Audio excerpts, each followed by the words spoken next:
Hey folks, welcome back to Only Best Fantasy Novels. My name is Rabin and happy holidays if you celebrate. I thought given the day that this would be a fun book to talk about. So yeah, this is my first Tom Holt authored novel. Like, if you don't know, this is not a name for KJ Parker, and I've enjoyed quite a few of KJ Parker's work so far. So I wanted to see what he does under Tom Holt. And yeah, like if I had to pick one word to describe this book, it would be oddball. But let's get into it. What is this book even about? So, first things first, it's the eighth book in the series, but it's completely standalone.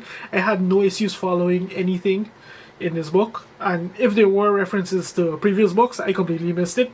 It was completely relevant. But anyway, the story follows an agency, Dawson's, and Dawson, Ariman, and Dawson, and they're essentially specialists who deal in the uncanny and the arcane, and the problems that they deal with range from the fantasy to the science fiction edges of the spectrum, like whether it be ancient goddess coming to destroy the world or an alien e-commerce gig worker who delivers a package to the wrong galaxy. Like they're there to look at these problems and help their clients resolve them. But that's but all of that at the end of the day, like they're a business organization and their main concern is keeping the books in the black, which is a problem when they start to go into the red.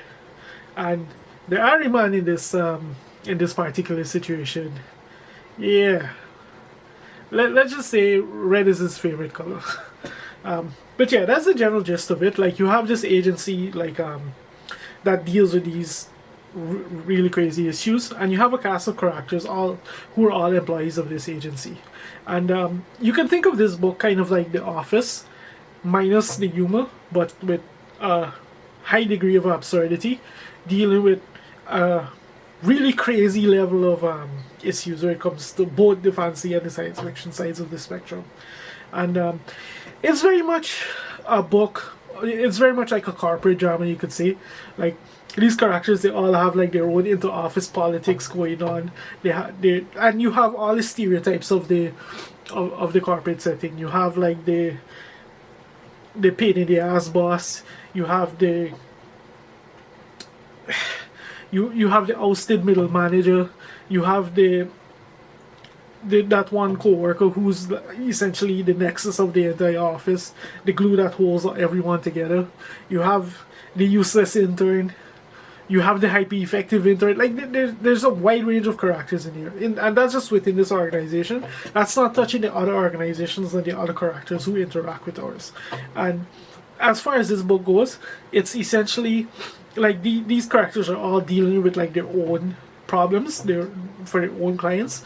But as the book progresses, we see slowly but steadily the way that these troubles start to intertwine and kind of connect, and it quickly becomes clear that unintentionally or not, they were all dealing with the same problem from multiple angles, that because they present so differently. And this honestly, this was a book that it didn't quite work for me initially. Like it took like maybe a good 20-25% to really get going, but once I got past that initial stumbling block, I really got into this one. Like the humor isn't like overt. I'm not even sure like I would say it's humorous. It's more like absurd to the point of ridiculous. And when I say absurd and ridiculous, like it's crazy the level of situations that these guys get into, and the things that they do to deal with it. In addition to that, as I alluded to, like a big part of this book and this whole setting and these characters is just the nature of like corporate politics and that kind of thing. So like a lot of this is just their interactions and their relationships with each other and the way that they interact in whether it be abusive, whether it be friendly, whether it be downright illegal. And you have like so many situations that come up in like your average corporate setting. Like you have that one sleazebag who's somehow able to go around sexually assaulting people and get away with it. In this case, the things that he does is it's very sleazy, but there's a justification for what he does, and it's crazy. Like it's meant to portray how insane an office environment can get and how ridiculous it can get, and it does a good job. Like it captures that. Like anyone who works in an office environment, or they'll relate to what happens in this book. Aside from that, it's very much more like I would call this almost like an urban fantasy, even though just because of how modern the setting is, the whole corporate shtick.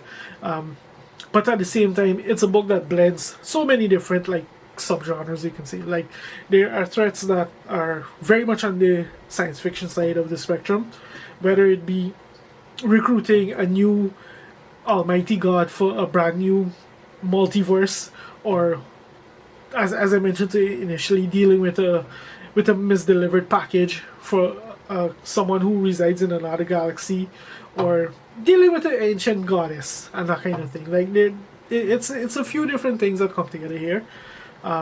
There's some really cool concepts and ideas on display that you can tell Tom Holt just has a lot of fun playing with. And honestly, that's the kind of stuff that kind of got me going. Like, I can't say this is a book like I loved or I was happy reading or like I enjoyed. It's more like what he does and how he does it, and the things that he uses and the things that he incorporates and the way it all plays out. It's fascinating to read. It's interesting. It's fascinating. Like it's creative. It's inventive, and that I enjoyed more than what was actually happening in the book, if that makes sense. But maybe that's just me. But yeah, like I don't know what else I could say about this book. Like it was fun. It was fun, and the Christmas element in it was incredibly downplayed given like the title of this book and everything, but the way it comes together in the end, it was crazy. It was, like I said, this is an oddball book. Like if you're into offbeat fiction, science fiction fantasy, like this is definitely one to try.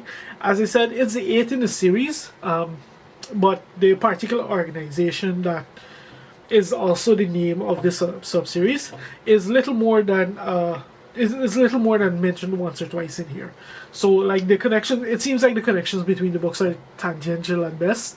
As I said, I was able to read this without knowing or caring anything about the other books, and enjoy quite a lot of what was going on. Yeah, really, it was an interesting experience overall. I think I have to say that as much as I don't hate reading Tom Holt, I'll probably stick to KJ Parker for now.